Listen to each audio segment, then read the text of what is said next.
Sallallahu wasallam ala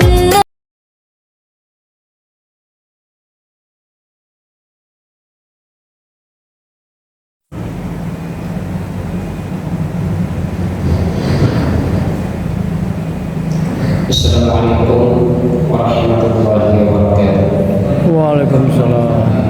A'udzubillahi minasyaitonir rajim. Bismillahirrahmanirrahim.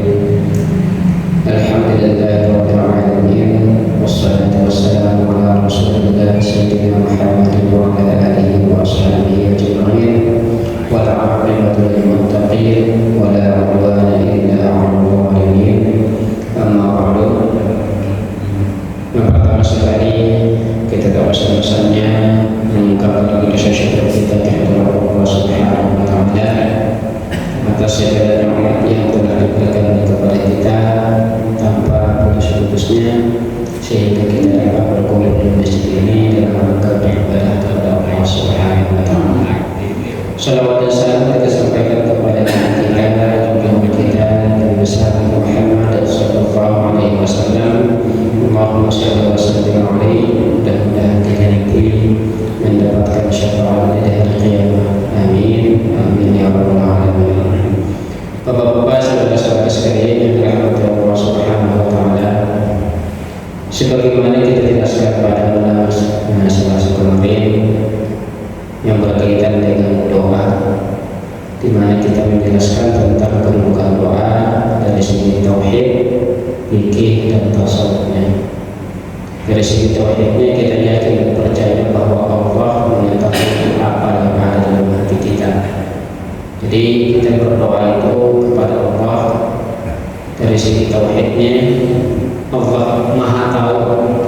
Sebelum alam ini diciptakan, Allah tahu apa yang ada yang terlintas dalam hati kita, dan juga hal-hal yang kita hadapi dalam kehidupan kita ini. Dan yang kedua, dari segi pandangan tauhidnya, kita berdoa kepada Allah karena perintah Allah. Kita berdoa karena diperintahkan dalam Al-Quran, "Ud'uuni astajib lakum." Jadi kita berdoa itu pada hakikatnya Allah tahu dalam hati kita, tapi karena perintah kita laksanakan. Nah, jadi orang yang tak mau berdoa dan merasa dirinya sudah cukup, berarti itu adalah orang yang sombong. Sedangkan doa itu adalah ad-du'a wal ibadah. Doa itu adalah ibadah. Ibadah artinya berarti sebagai bentuk penghambaan bagi kita di hadapan Allah.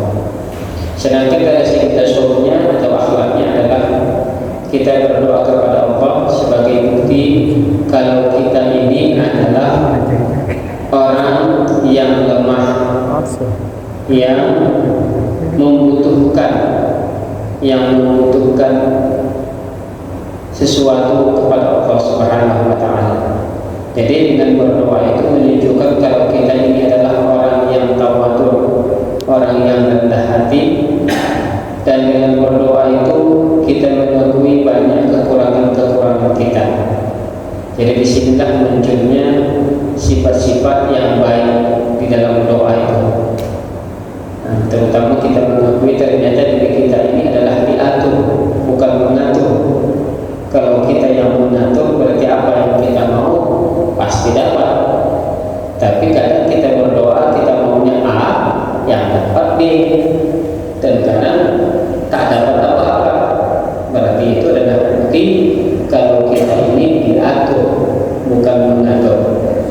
Jadi kita selalu hamba Allah yang berserah dirinya kepada Allah, bertawakal, sabarlah dan sebagainya. Itu adalah sifat-sifat yang baik, sifat-sifat dalam ilmu akhlak atau tasawuf. Namun dalam kehidupan kita selalu berdoa kepada Allah Subhanahu wa taala, bukan berarti doa kita tak dikabulkan Allah. Jadi ada dua macam. Yang pertama, Allah masih sayang kepada kita, dan yang kedua, Allah rindu dengan kita.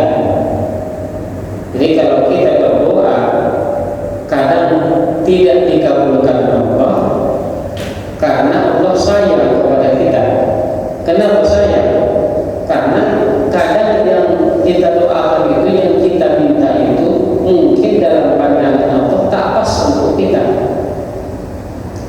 kita berdoa diberikan ini, itu dan sebagainya.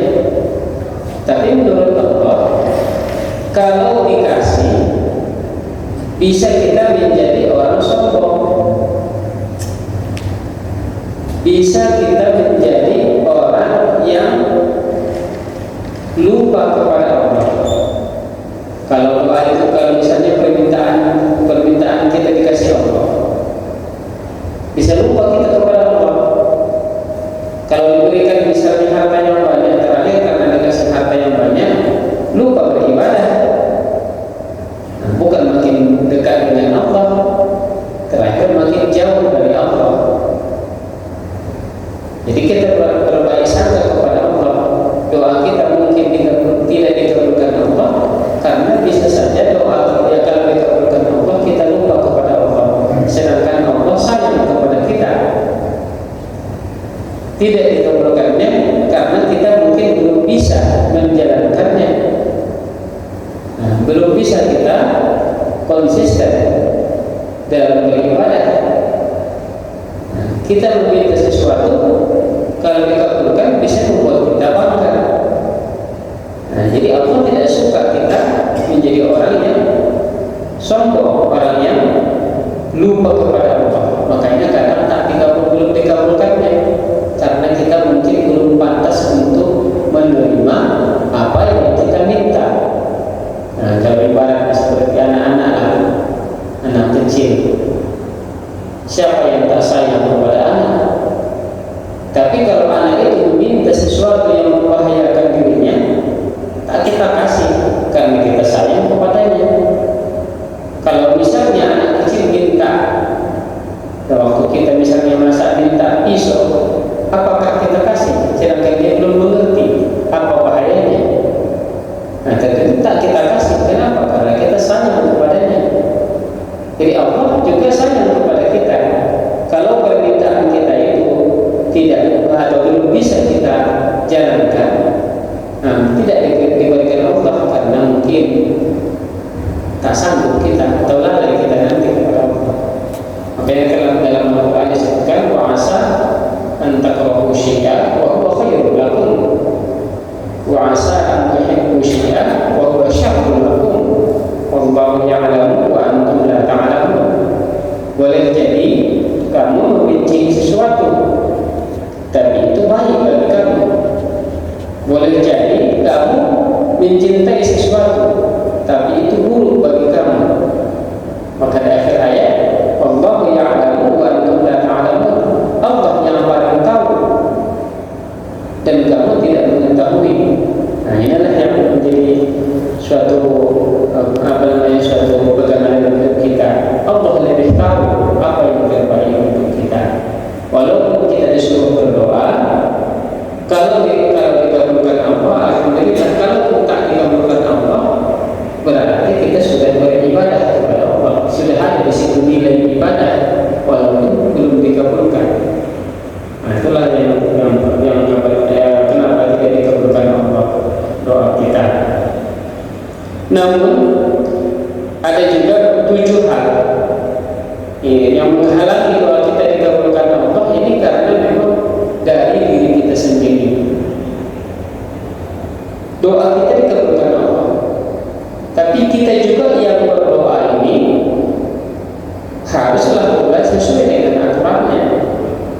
Janganlah pula kita meminta tapi tidak tahu kita apa yang kita minta. Itu yang perlu kita ingat.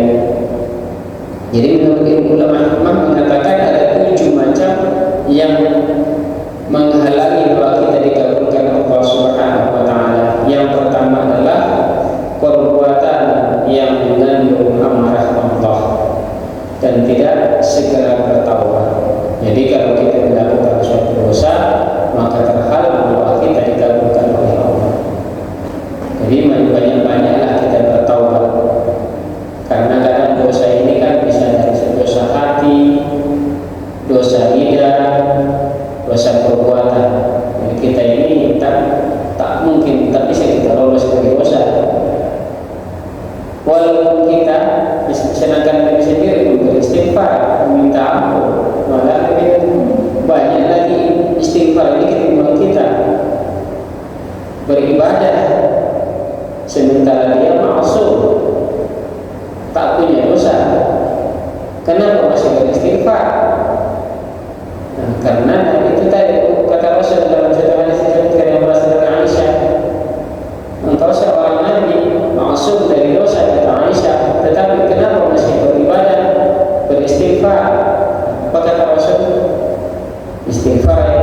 ibadah yang saya lakukan adalah sebagai ungkapan rasa syukur punya kepada Allah. Kita ini harus, itulah banyak beristighfar bukan hanya sekadar karena dosa, tapi sebagai ungkapan rasa syukur kita kepada Allah Subhanahu wa Ta'ala. Yang pertama, jadi kita jangan berusaha kita untuk menghindari dosa-dosa, karena dosa itu adalah akan menutup hati kita. Jadi hati kita ini kan bagaikan cermin. Jadi kalau setiap dosa yang kita lakukan, dia akan meninggalkan setitik noda. Makin banyak dosa yang dilakukan, makin banyaklah nodanya, sehingga nanti cahaya pantulan cermin tadi tak hidup lagi. Begitu juga lah hati kita. Kalau hati makin banyak dosa, maka hati kita semakin tertutup dari noda. Maka banyak-banyaklah beristighfarlah sebagai alat untuk membersihkan dosa tadi. Itu yang pertama. Dan yang kedua adalah pernyataan palsu. Akhirnya kita ini kan dalam Al-Quran disebutkan wa idza qadallahu mitsaqa bani adam min dzunubihim wa dzurriyyatihim. Jadi di tengah ayat disebutkan alastu bi rabbikum qalu bala syahidna. Kita sudah berjanji di hadapan Allah. Alastu bi rabbikum, apakah saya ini Tuhan kamu? Kata Allah. Masih dalam kandungan. Qalu bala, mereka berkata, berarti kita dulu berkata dalam kandungan, ya bala, ya syahidina, kami menyaksikan. Kami telah menyaksikan bahwa Engkaulah Tuhan kami. Berarti kan sudah berjanji kita dalam kandungan, dalam alam rahim, kita sudah berjanji di hadapan Allah kalau kita menyaksikan bahwa Allah adalah Tuhan kita. Kita sudah mengiyakan bala, ya. Kita sudah mengiyakan. Berarti kita sudah berjanji di hadapan Allah kalau kita itu hanya menyembah Allah, syahidina, menyaksikan. Bukan cuma kalau sudah menyaksikan itu kan ada tiga macam ya. Hanya menyaksikan dari hanya sekedar tahu. Yang kedua sudah melihat, dan yang ketiga merasakan. Kalau sudah menyaksikan berarti sudah merasakan, sudah kita merasakan bahwa Allah adalah Tuhan kita. Jadi begitu juga setelah kita lahir di muka bumi ini, kita mengakui bahwa Nabi Muhammad itu Nabi kita. Allah itu Tuhan kita. Tapi kadang hati dan ucapan masih banyak. Kadang hati kita mengatakan Allah Tuhan kita, tapi beritanya belum kita laksanakan. Berarti itu namanya ungkapan palsu, pernyataan palsu. Dan yang ketiga adalah tidak melaksanakan Al-Quran. Jadi Al-Quran itu kan pedoman hidup kita. Kalau jauh-jauh dari Al-Quran, berarti bakalan man a'rada an dzikri fa inna lahu ma'isyatan dhanka, kata Allah dalam Al-Quran. Siapa yang berpaling dari Al-Quran, man a'rada an dzikri disebut karena Al-Quran itu juga disebut dengan al-dzikri, peringatan. Siapa yang berpaling dari peringatan dari Al-Quran, maka baginya adalah kehidupan yang sulit. Jadi kalau kita jauh-jauh dari Al-Quran, sulit hidup kita. Kehidupan kita semakin sulit kalau kita jauh-jauh dari Al-Quran. Maka karena Al-Quran itu kan pedoman hidup kita. Ibaratnya kalau kita beli elektronik, pasti ada buku panduan, ada buku bagaimana cara mengoperasikannya. Begitu juga lah kita diciptakan Allah. Allah ciptakan kita, diutus ya Rasulnya, juga diberikan dia kitab panduan.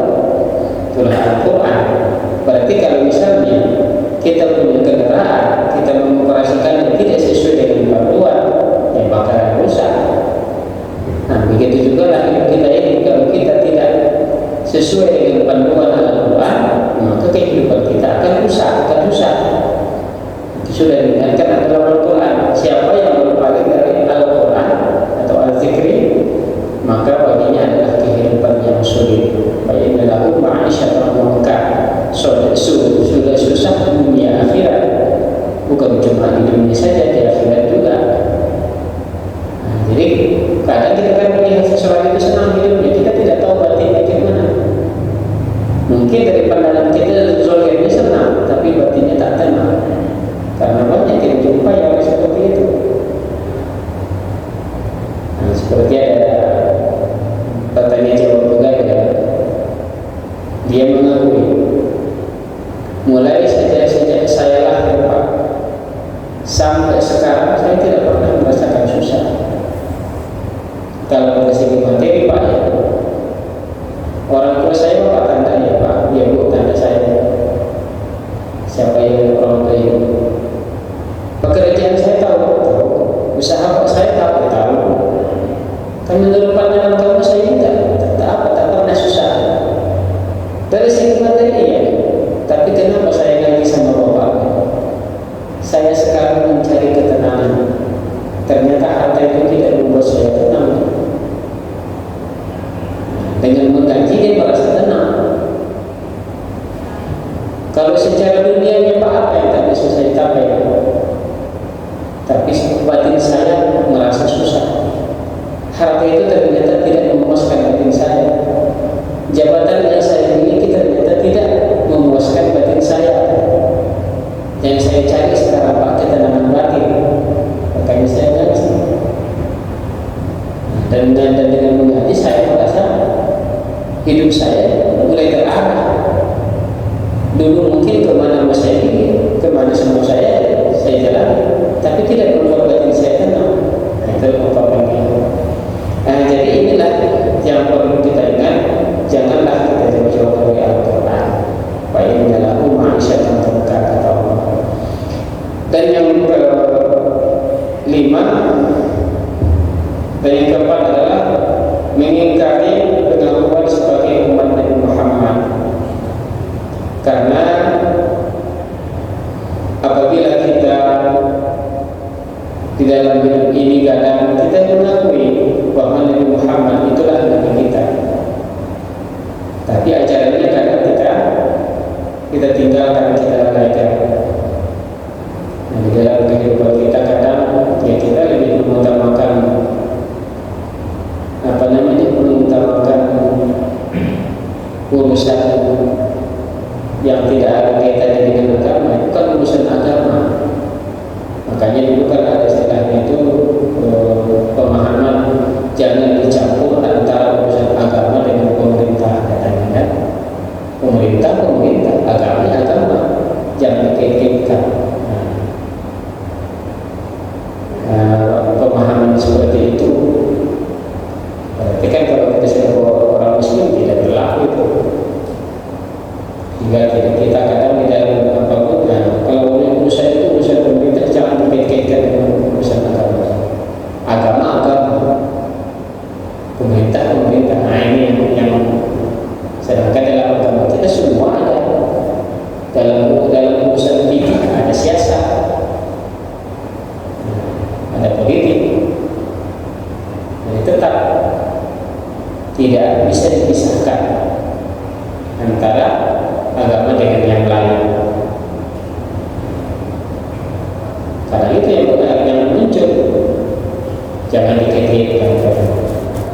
Sedangkan kita orang Islam jelas dalam Al-Quran berapa banyak, kalau tidak salah 8 ayat yang memerintahkan kita memiliki pemimpin beriman atau ya muslim. Karena kita tidak seperti itu. Makanya yang